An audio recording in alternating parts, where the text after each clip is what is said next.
Today I'll show you how to transfer the Labyrinth template onto watercolor paper. Welcome to the 2025 Inktober Labyrinth Tangle journey.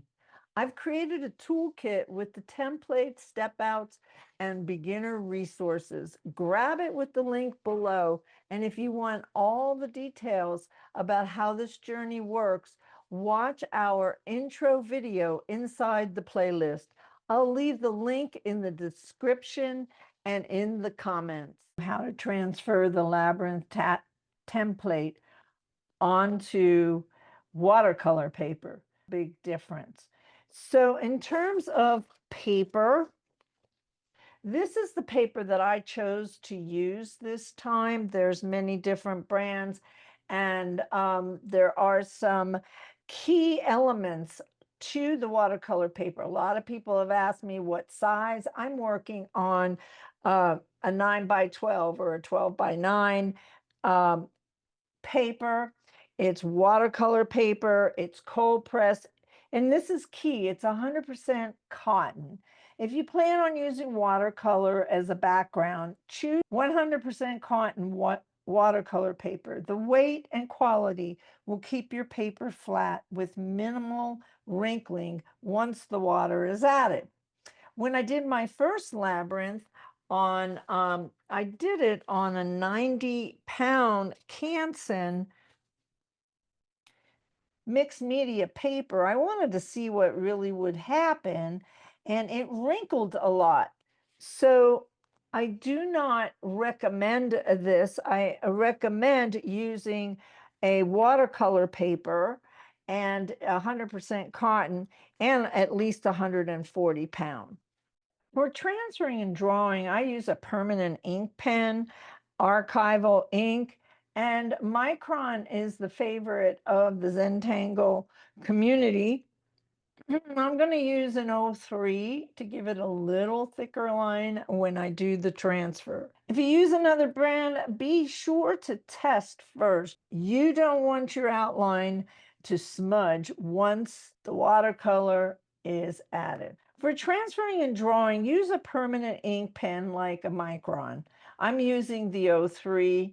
It gives a little bit thicker line than the 01, and those 01 nibs are really, really fragile, and I'm a little heavy-handed. If you use another brand, though, be sure to test it first. You don't want your outline to smudge once the watercolor is added. And graphite smudges when painted over with water, so save pencil shading for the very end after all your watercolor work is complete. So there's one other thing that has to happen before I can transfer.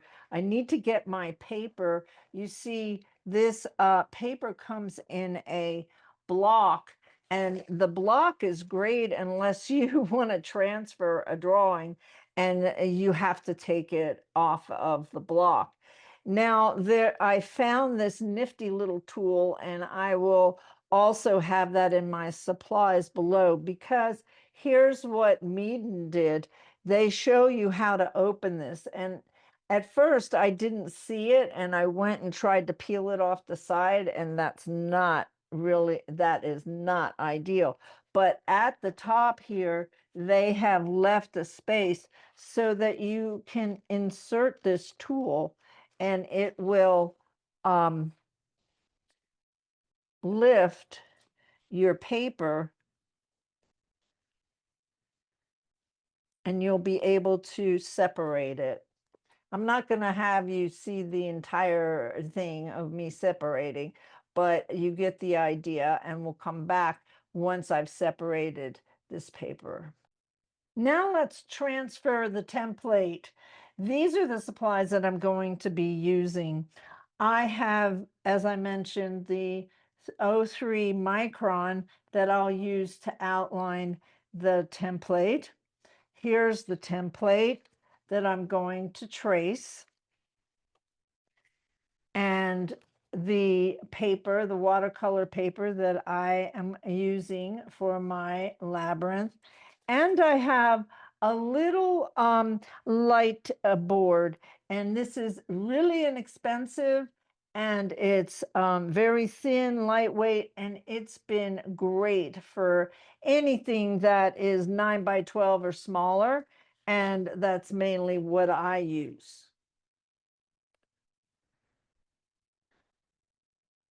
So I take my template and I put it on the light board. Now, um, usually I tape it down, but my tape disappeared. So I'm gonna do this really carefully and just do do what we can here. It works most of the time. So I'm going to set this down and I'm going to turn on the light board, and you would be surprised that voila, there is the design. So I can take a look at my design and I can make sure that maybe it's where I'd like it to be on the paper. I may move it just a touch, but it's not always about being perfect. I'm really more about the process. So I hold it with one hand, and I'll pick up my pen and I'll begin to trace on with this light board. Now, if you wanted to do a and don't worry if it's not absolutely perfect, because you're going to come and work these lines again. And that's why it's not super thick. I'm just putting a thin line and around the template so that I get the I get the design copied authentically. Now, I'm also going to come back here and I'm going to mark off these spaces. Each one of these spaces is for one of the tangles each day. And I have numbered the spaces because this is a journey towards the center, towards our center. That's what the labyrinth's about. It's about getting us centered and grounded in our mind, body, and spirit. So I will continue on. I think you probably have the idea, so I'm going to stop the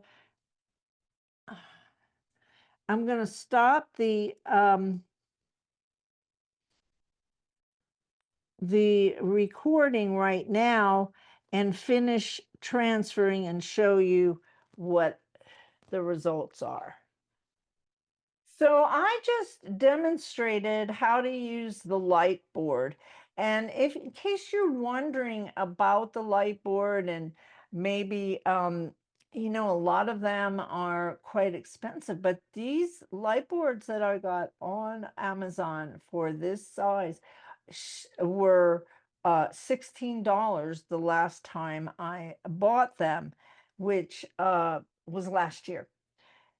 But if you don't have one, you can tape your template to a bright window and trace it that way.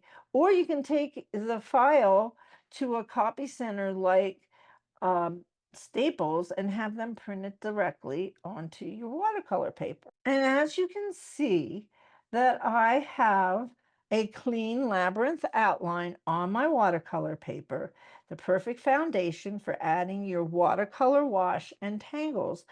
And in the next video, I will show you how to add watercolor pencil to the labyrinth and then do a wash.